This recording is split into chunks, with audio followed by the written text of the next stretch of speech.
அதனால ஒவ்வொரு வாரமும் அந்த மெசேஜை கேட்கும்போது மனசார உன்னிப்பா நீங்க கவனிச்சு அதை பண்ணணும். ஒரு நோட்டு 20 ரூபா இருக்குமா, ஒரு நோட்டு எழுதி பேப்பர்ல எல்லாம் நீங்க மெசேஜ் விருப்பப்படுறவங்க ஒரு நோட்டில் அதை எழுதி வச்சுக்கலாம். ஒரு 20 ரூபா இருக்கும் அந்த மெசேஜ். இன்னைக்கு என்ன தலைப்பு, தேவனுக்கு முன்பாக எப்படி இருக்கணும், என்னென்ன வசனம் சொல்றாங்க எழுதி வச்சுட்டு வீட்டில் போய் நீங்கள் உங்களுடைய மனசு பாரமாக இருக்கும்போது கஷ்டமாக இருக்கும்போது அந்த மெசேஜை நீங்கள் தொடர்ந்து பார்க்கும்போது உங்களுக்கு எல்லா மெசேஜும் ஞாபகத்தில் இருக்காது, அந்த தலைப்பு ஞாபகம் இருக்கும். அந்த வசனத்தை வாசிக்கும் போது அந்த வார்த்தை உங்ககிட்ட பேசும். நீங்கள் எங்கேயோ போய் மெசேஜ் கேட்கணும் இல்லை, கேட்ட சத்தியங்கள் உள்ள இருதயத்தில் இருக்கும். நீங்கள் திரும்ப ஒரு முறை தொடர்ந்து பார்க்கும்போது அது உங்களுக்கு கிரியை செய்யும். ஒரு நோட்டு வாங்கி வச்சு முடிஞ்சவங்க கொஞ்சம் இளந்தர பிள்ளைகளாக இருக்கவங்க நீங்கள் 4 பேருக்கு சொல்லலாம். இப்போ சிஸ்டர் மாதிரி இருக்கவங்க சொல்லலாம், பெரியவங்க அவங்களுக்கு எழுத முடியாது, பரவாயில்ல. ஸோ முடிஞ்சவங்க இதை எழுதி இந்த காரியங்கள் என்ன பண்ணணும், இப்படி தான் ஒரு மெசேஜும் வருது.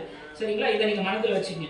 ஜெபிக்கிற நேரம், நீங்கள் ஜெபிக்கிற நேரத்தை வந்து நீங்கள் தேவனுக்கு முன்பாக இருக்கும்போது உங்களுக்காக மட்டும் ஜெபிக்கிறீங்களா, இல்லை மற்றவங்களோட தேவைகளுக்காகவும் ஜெபிக்கிறீங்களா? இது எல்லாமே தேவனுக்கு முன்பாக நம்ம எப்படி இருக்கணும். நம்ம மற்றவங்களுக்காக ஜெபிக்காம வாரத்துக்கு ஒரு நாள் கூடுற அந்த நம்ம ஜெப நாளில் கூடாம நம்ம தேவைக்கு மட்டும் நம்ம ஜெபிச்சுட்டு போனோம் அப்படின்னா தேவன் பார்த்துன்னு தான் இருப்பாரு. எனக்கு தெரியாது, நான் எங்கேயோ வர போகிறேன், ஒரு நாள் வருவேன், ஒரு நாள் இருக்க மாட்டேன். ஆனால் தேவன் எல்லாத்தையும் நோட் பண்ணிட்டு இருக்காரு, எல்லாத்தையும் பார்த்துட்டு இருக்காரு இல்லையா? ஸோ உங்களுடைய ஜெப நேரம் தேவனுக்கு முன்பாக எப்படி இருக்கு அப்படின்றத நீங்கள் கவனத்தில் வச்சுக்கோங்க. அடுத்து உங்களுடைய நேரத்தை எப்படி கொடுக்குறீங்க. ஃபோன் எவ்வளோ நேரம் பார்க்குறீங்க, டிவி இங்கே நிறைய பேர் டிவி பார்க்கறது இல்லைன்னு சொன்னீங்க, எனக்கு அது பெரிய விஷயம் தான். எங்கள் ஊரில் நிறைய பேர் டிவி பார்க்கறது இல்லை, அப்படி தானே? நிறைய பேர் இந்த ஊரில் டிவி பார்க்கறது இல்லை, குறைவாக தான் இருக்குது சில வீட்டில் அப்படின்ட்டு. நீங்கள் சபைக்கு வர நேரம் எந்த நேரத்துக்கு வரீங்க அப்படின்னு முன்னாடியே சொல்லிட்டேன். எல்லா காரியங்களையுமே நான் சொல்லிடுறேன். எதுவுமே இவங்க இது பண்ணாங்கன்னு நீங்கள் எழுதி வச்சு சொல்லலை. சரிங்களா? இது 1 மாதத்துக்கு முன்னாடி கொடுக்கப்பட்ட மெசேஜ். ஒருவேளை உங்களுக்கு ஏதாவது இருந்தால் நான் பேசல, இது தேவன் சொல்கிறாரு. ஆனால் சொல்ல வேண்டியது என் கடமை, நான் சொல்லிடுறேன். சரிங்களா? நீங்கள் நேரத்துக்கு சபைக்கு வரீங்களா, நேரத்துக்கு கலந்துக்கிறீங்களா, இது எல்லாமே நான் இதில் சுருக்கமாக சொல்லிடுறேன். உங்கள் மனசு காயப்படக்கூடாதுன்னு சொல்லாமே விட்டுற முடியாது இல்லையா? நீங்கள் சபைக்கு கொடுக்க வேண்டிய நேரத்தை உண்மையாக கொடுக்குறீங்களான்னு பாருங்கள்.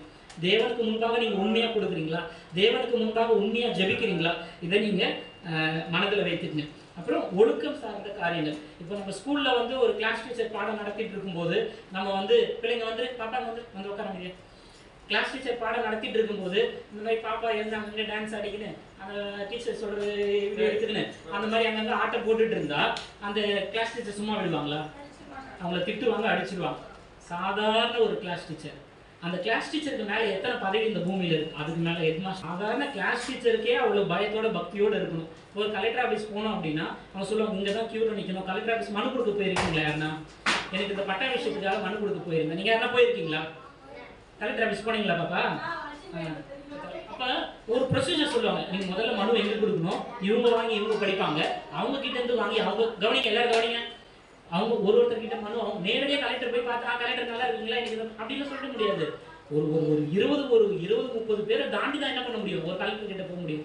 ஒரு உலகத்தானா இருக்கிற கலெக்டருக்கு ஒரு சாதாரண டீச்சர் பார்த்தீங்கன்னாலே, நான் சாதாரணன்னு சொல்றது எதை குறித்து சொல்றேன்னா, அவங்களுக்கு மேலே எவ்வளோ டீச்சரை விட அந்த ஊர் பஞ்சாயத்து தலைவர் பெரியவர், அந்த பஞ்சாயத்து தலைவரை விட அந்த மாவட்ட கவுன்சிலர் பெரியவர், கவுன்சிலரை விட அமைச்சர் பெரியவர், அமைச்சரை விட முதலமைச்சர் பெரியவர், முதலமைச்சரை விட பிரதமர், இப்படி எவ்வளவோ அந்த டீச்சருக்கு மேலே எவ்வளோ பதவி இருக்கு. ஸோ அப்படி கம்பேர் பண்ணும்போது டீச்சர்ன்றது ஒரு இது. அப்படி இருக்கிறவங்களுக்கே அவ்வளவு பயத்தோடு இருக்கும்போது வானத்தையும் பூமியும் படைச்ச அந்த தேவனுக்கு முன்பாக தேவனுடைய ஆலயத்தில் வரும்போது பிள்ளைங்களா, இன்னைக்கு மெசேஜ் உங்களுக்காக தான், இந்த மாதிரி காரியங்களுக்காக தான் இன்னைக்கு மெசேஜ் போகுது. கவனிங்க, அந்த தேவனுக்கு முன்பாக இருக்கும்போது நம்ம எவ்வளவு பயத்தோட பக்தியோட வந்து கலந்துக்கணும். ஒரு டீச்சருக்கு முன்னாடி அப்படி பண்ணுவீங்களா? நீங்க வேலை செய்யற இடத்துல நீங்க சம்பளம் வாங்குற முதலாளி கிட்ட இஷ்டத்துக்கு போறது இஷ்டத்துக்கு வர்றது இந்த மாதிரி காரியங்களை செய்வீங்களா? இல்ல அவங்க ஏதோ ஒரு விஷயம் அவங்க ஒரு மீட்டிங் போட்டு பேசிட்டு இருக்கும்போது நீங்க பாட்டு உங்க பாட்டு பேசிட்டு இருப்பீங்களா? அப்போ ஒரு மனுஷனுக்கிட்ட நீங்க இவ்வளவு வைராக்கியம் காட்டும் போது தேவனுக்கு முன்பாக நீங்க எந்த அளவுக்கு அஜாக்கிரதையா இருக்கிறீங்கன்றத நீங்க சிந்தித்து பார்க்கணும். பயத்தோட பக்தியோட வந்து கலந்துக்கணும். பிள்ளைங்களுக்கு கற்றுக் கொடுக்கணும். அது கற்றுக் கொடுக்க வேண்டியது யாரோட பொறுப்பு? பேரண்ட்ஸோட பொறுப்பு. சரிங்களா? நீங்க கற்றுக் கொடுக்கணும். சர்ச்சில் எப்படி உட்காரணும், எப்படி பேசணும், பாட்டு பாடும்போது எழுந்துச்சு நிற்கணும், கை தட்டும் போது கை தட்டணும், ஜெபிக்கும் போது கண்ணை மூடணும். இந்த காரியங்கள் எல்லாம் நீங்க என்ன பண்ணணும்? கற்றுக் கொடுக்கணும். அவங்க இப்ப நீங்க இந்த மெசேஜ் கொடுக்கும்போது அவங்க எப்படிதான் இருப்பாங்க? பேசிட்டு தான் இருப்பாங்க, விளையாடிட்டு தான் இருப்பாங்க. ஏன்னா குழந்தைங்க அவங்க அப்படிதான் இருப்பாங்க. எல்லா பிள்ளைங்களும் பாருங்க அப்படிதான் இருப்பாங்க. ஆனா இதை சொல்லிக் கொடுக்க வேண்டியது யாரோட கடமை? உங்களுடைய கடமை. தேவனுக்கு முன்பாக ஒரு மனுஷனுக்கு முன்னாடி, ஒரு கலெக்டர் முன்னாடி நீங்க இவ்வளவு அஜாக்கிரதையா இருக்க முடியுமா? அதை சிந்தித்து பாருங்க. ஒரு டீச்சர் முன்னாடி அவங்க இப்படி ஆடின்னு இருக்க முடியுமா? அப்போ ஒரு தேவன், அவங்க எல்லாம் எவ்வளோ மேலானவர் தேவன். அவங்க முன்னாடி எப்படி இருக்கணும்ன்ற காரியத்தை என்ன பண்ணணும்? அவங்களுக்கு சொல்லி கொடுக்கணும். சர்ச்சுக்கு வரும்போதுனால சின்ன வயசுல இருக்கும்போது எனக்கு ஏதாவது புது ட்ரெஸ் கிடைச்சது அப்படின்னா அது சர்ச்சுக்கு ஞாயிற்றுக்கிழமை அன்னைக்கு போடுறதுக்கு தான் எனக்கு விருப்பப்படுவேன். நம்ம சபைக்கு வரும்போது உங்ககிட்ட என்ன இருக்கோ அது பெட்டரான ட்ரெஸ்ஸை போட்டு வரணும்.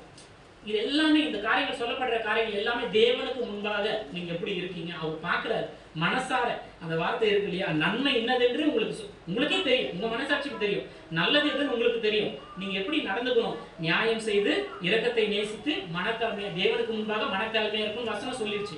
அதையெல்லாம் கொஞ்சம் நம்ம அதை அழுத்தமா கொஞ்சம் ஆழமா தியானிப்போம். நீங்க என்ன மாதிரி ட்ரெஸ் போட்டு வரீங்க, நம்ம புது ட்ரெஸ்ஸை போட்டுட்டு வரணும், இல்ல புது ட்ரெஸ் இல்லைனாலும் ஓரளவுக்கு இருக்கிற ட்ரெஸ் இந்த மாதிரி ட்ரெஸ்ஸஸ் தான் நீங்க வந்து சபைக்கு போட்டு வரணும். நம்ம வேலை செய்கிற இடத்துல ஒரு கலெக்டர் முன்னாடி நம்ம எப்படி போகணுன்ற ஒரு முறை இருக்கு இல்லையா. ஸோ இப்போ ஆலயத்துக்கு இப்போ நான் சில இடத்தாப்ப உள்ள உட்காந்து சில இடத்துல வந்து அந்த ஆலயத்துக்குள்ளே காலையில் எழுதி ஜெபிப்பாங்க. நான் இருந்த நிறைய ஊழியர்களுக்கு போகும்போது சர்ச்சுக்குள்ளேயே ஜெபிப்போம். தூங்கி எழுந்த உடனே ஏதோ நம்ம இருக்கிற ட்ரெஸ்ல அப்படியே வந்து ஜெபிப்போம். அது வேற. சர்ச்சுக்கு ஞாயிறு ஆராதனைன்னும் போது அதுக்கான ஒரு பயம், அதுக்கான ஒரு பரிசுத்தோடு நம்ம என்ன பண்ணோம், கலந்துக்கணும். ஒரு தலைகளையே வாரி ஒரு நல்ல பவுடர் போட்டு ஓரளவுக்கு ஒரு தலைகளை வாரி ஒரு நீட்டா ஒரு இந்து கோயில் போகும்போது யாருன்னா குடிக்காம உள்ள போய் நீங்க பார்த்துருக்கீங்களா? ஏதோ உங்களுடைய மாத காரியங்கள்ல அவங்களுக்குள்ள போவாங்களா? நம்மளுக்கு மாத காரியங்கள்ல வரலாம், அதுல எதுவும் நம்மளுக்கு இது கிடையாது. ஆனா ஒரு சுத்தமா ஒரு வெறும் உள்ள சுத்தமும் இருக்கணும், நம்ம உடம்பு சரீர சுத்தமும் இருக்கும். ஒரு நல்ல நீட்டா ட்ரெஸ் பண்ணி தேவனுடைய ஆலயத்துக்கு போறோம், அந்த உற்சாகத்தோட சரியான நேரத்துக்கு சரியான ஜபத்தோட மனசார எல்லாத்தையும் நீங்க செய்யறதுக்கு பிரயாசப்படணும். காணிக்கை குறித்த காரியங்களையும் எப்படி இருக்கணும்னா, சில வந்து ரொம்ப கந்தலான நோட்டு இதெல்லாம் நீங்க போட்டீங்கன்றதுக்காக சொல்லலை, நல்லா கேட்டுக்குங்க. இப்ப நான் சொல்ற விஷயங்கள் எல்லாமே நீங்க செஞ்சீங்க அதனால சொல்றேன்ட்டு கிடையாது. இதெல்லாம் பொதுவா சபைகள் மத்தியில நடக்கிற விஷயங்கள், அதனால பொதுவான விஷயங்கள் நான் சொல்ல வேண்டிய கடமை. அதனால நான் இது உங்களுக்கு சொல்றேன். கந்தலான நோட்டோ கிழிந்து போன நோட்டோ இதெல்லாம் வந்து காணிக்கையில போடக்கூடாது. மனசார நல்ல நான் எப்பவுமே என் பிள்ளைங்களுக்கு பர்ஸ்ல இருந்து நோட் எடுத்து கொடுக்கும்போது நல்ல கிளியாத நோட்டா புது நோட்டா இருக்கும்போது எடுத்து கொடுப்பேன். இதுலயும் சில நேரத்துல அந்த ஞாயிற்றுக்கிழமை அவங்க சர்ச்சை கவனிங்க, காணிக்க கேட்கிற நேரத்துக்கு என்கிட்ட புது நோட்டு இருக்காது. அதனால என் பர்ஸ்ல எப்போ புது நோட்டு இருக்கும்போது நான் வேலை செஞ்சுட்டு இருக்கும்போது என் பர்ஸ்ல அந்த புது நோட்டு பிள்ளைங்களுக்கு 20 ரூபா நோட்டு கொடுப்பேன் காணிக்கைக்கு. எப்போ புது நோட்டு 20 ரூபா சேருதோ அந்த புது நோட்டு 3 நோட்டா எனக்கு என் மிஸ்ஸஸ்க்கு 2 பசங்களுக்கு எல்லாம் சேர்த்து அந்த புது நோட்டு சேர 3 நோட்டா 4 நோட்டா எடுத்து வச்சிருவேன். ஏன்னா அது காணிக்கை நோட்டு அப்படின்னு தனியாக எடுத்து வச்சிருவேன். அந்த மாதிரி மனசார மனத்தாழ்மையா உற்சாகமா மனசார செய்யணும். தேவன் பார்த்துட்டு இருக்காரு இல்லையா, மனசார உங்களுடைய காரியங்கள் எல்லாம் செய்யணும். அந்த அந்த டாகி இருக்கு இல்லையா, டாகி தம்பி வந்து சர்ச்சுக்குள்ள இருக்கலாமா எனக்கு தெரியல. இது என்னன்னா, போன வாரம் நம்ம திருவிருந்து ஆராதனை நடத்தும் போது அப்போ வந்து ஒரு மாதிரி ஒரு உணர்வு இது சொல்லு அப்படின்னு சொல்லிட்டு தவறுதலை எடுத்துக்குவேன். அது சகஜம்தான், பரவாயில்ல இப்போதைக்கு இருக்கட்டும், இது இருக்கணும். இப்போ நம்ம இது சொல்லும் போது பசங்க பேசிட்டு தான் இருப்பாங்க, விளையாடிட்டு தான் இருப்பாங்க. அது சபைன்றது ஒரு பரிசுத்தமான இடம், ஒரு புனிதமான இடம். ஸோ அதை கொஞ்சம் தவிர்க்கலாம். எனக்கு தெரியல நீங்களே முடிவு எடுத்துக்கங்க. இருக்கலாம், அது வெளியே இருப்பாங்க. நீங்கள் வரும்போது நீட்டாக ட்ரெஸ் பண்ணுவாங்க, ஒரு தலைவாரி ஒரு மனசார வாங்க, சரியான நேரத்துக்கு வாங்க, அடுத்தவங்களுக்காக ஜெபிச்சுட்டு இந்த காரியங்கள் எல்லாம் நீங்கள் மனசில் வச்சு நீங்கள் செயல்படுங்க. இப்போ விபிஎஸ் கூட சிலர் வந்தாங்க, பார்த்தாங்க, ஓ எல்லாம் குழந்தைங்களுக்கு நடக்குதா, நம்மளுக்கு எதுவும் பிரயோஜனம் இல்லையா, சரி ஓகே இப்படி பார்த்துட்டு சிலர் எஸ்கேப் ஆகிட்டாங்க. நான் யாருன்னு சொல்ல, அவங்க மனசாட்சிக்கு தெரியும், எஸ்கேப் ஆகிட்டாங்க. ஏதோ நடக்குது, ஏதோ போகுது அப்படின்னு விட்டுறோம். இப்போ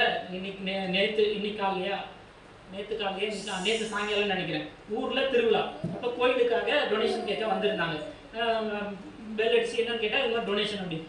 சரி இல்லைங்க, அப்புறம் ஃபோன் சொல்லி விட்டேன், இல்லைங்க என்ன முடியுதோ ஏதோ கொடுங்க அப்படின்னு சொல்லிட்டு. சரி அப்புறம் அவங்க வந்து கேட்குறாங்க. நம்ம மனுஷன் நேசிக்கிறோம், நம்மளுக்கு வந்து விரோதியார் மனுஷன் கிடையாது இல்லையா, நம்ம மனுஷனை நேசிக்கிறோம். அது இப்போ இந்த சர்ச்சைக்கு போனப்போ அவங்க ஏதோ கிறிஸ்டின் குடும்பம் இருந்தாலும் போனால் ஏதோ ஒரு 50 ரூபா கொடுத்தாங்க, ஏதோ ஒரு வார்த்தை பேசுவாங்க இல்லையா. அவங்களுடைய காரியங்களுக்கு அவங்களுக்கு உற்சாகமாக போகிறாங்க வராங்க, எல்லாத்தையும் செய்கிறாங்க. நம்ம தேவனுடைய காரியங்களுக்கு நம்ம எவ்வளோ உண்மையோடு இருக்கோம், தேவனுக்கு முன்பாக நம்ம எப்படி இருக்கோம், உங்கள் மனசாட்சியை நீங்கள் கேட்டுக்குங்க. சர்ச்சை நடக்குதா, ஏதோ வேலை இருக்கா, நைஸாக பார்த்துட்டு ஓகே அப்படி நைஸாக எஸ் ஆகும் அப்படி போகிறீங்களா, இல்லை சரி பாவம் இதை நம்ம செய்வோம் அப்படின்னு. ஆனால் இந்த விஷயங்கள் அப்போ நானே இவ்வளோ நோட் பண்ணும்போது தேவன் எவ்வளோ நோட் பண்ணிட்டு இருப்பார். இப்போ நம்ம இந்த குருத்தொலையோ ஒரு புனித வெளியோ ஏதோ நடக்கும்போது அப்போ நினைச்சேன், நான் முன்னாடி இருக்கிற புல்லெல்லாம் கொஞ்சம் வெட்டி கிளீன் பண்ணலாம், சொல்லணும் இல்லை நம்மளால முடிஞ்ச ஒரு 100-200 கொடுத்து யாருன்னா செய்ய சொல்லலாம் அப்படின்னு நினைச்சிட்டு இருந்தேன். ஆனால் அந்த பண்டிகை நாள் ஈஸ்டர் நினைக்கிறேன், ஈஸ்டர் பண்டிகை அப்போ வந்து 2 பேரும் கிளீன் பண்ணி என்ன பண்ணியிருந்தாங்க, நீட்டாக பண்ணிட்டாங்க, திரும்ப அது அப்படி பண்ணியிருந்தாங்க. ஸோ இப்போ இந்த காரியங்கள்லாம் நானே நோட் பண்ணுறேன் அப்படின்னா தேவன் நோட் பண்ணுறாரா இல்லையா. என்னால் ஏதோ செய்யணும்னு நினைச்சேன், என்னால்